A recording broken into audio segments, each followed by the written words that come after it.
that results of the special counsel Mueller's investigation be shared with Congress and the public. We agree on that.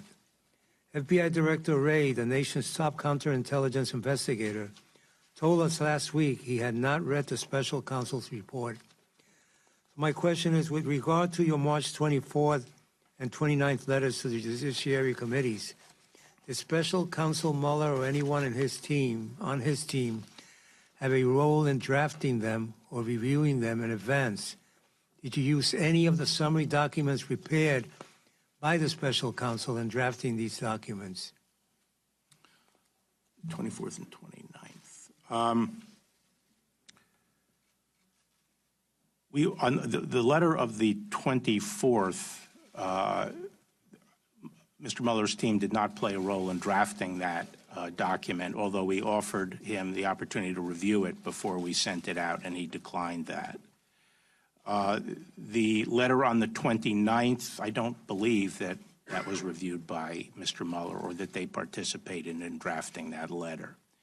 But to go back to something you said in your opening statement about the availability of the report, as I've said, as you pointed out, since my confirmation, I do think it's important that the public have an opportunity to learn the results of the special counsel's work.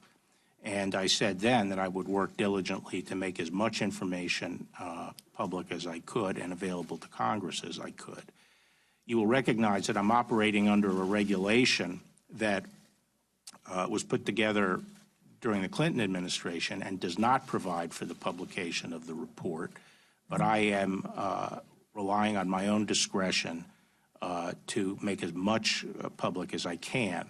Now, in my letter of the March 29th, I identified 4 areas that I feel should be redacted, and I think most people would agree. The first is grand jury information, 6E material.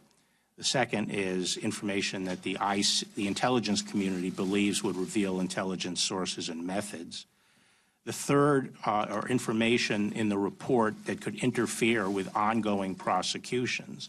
You will recall that the special counsel did spin off a number of cases that are still being pursued, and we want to make sure that none of the information in the report would impinge upon either the ability of the prosecutors to prosecute the cases or the fairness to the defendants. And finally, we intend to redact information that implicates the privacy or reputational interests of peripheral players where there is a decision not to charge them. Right now, the special counsel is working with us on identifying information in the reports that fall under those 4 categories. We will color code the excisions from the report, and we will provide explanatory notes describing the basis for each redaction. So, for example, if a redaction is made because of a court order in a pending prosecution, we'll state that, and we will distinguish between the various categories. This process is going along very well, and my original timetable of being able to release this by mid-April stands. And so I think that from my standpoint, within a week, I will be in a position to release the report to the public, and then I will engage with the chairman of both judiciary committees about that report and about any further requests that they have. So let me just get one thing clear for the record. My concern during my opening statement that when you redact something, we should know what area it falls under. That you say will happen. Yes, sir. Yes, sir. Your March 24th letter indicated that some actions the special counsel investigated as potentially raising obstruction of justice's concerns had not been publicly reported. Will these actions be identified in the report sent to Congress?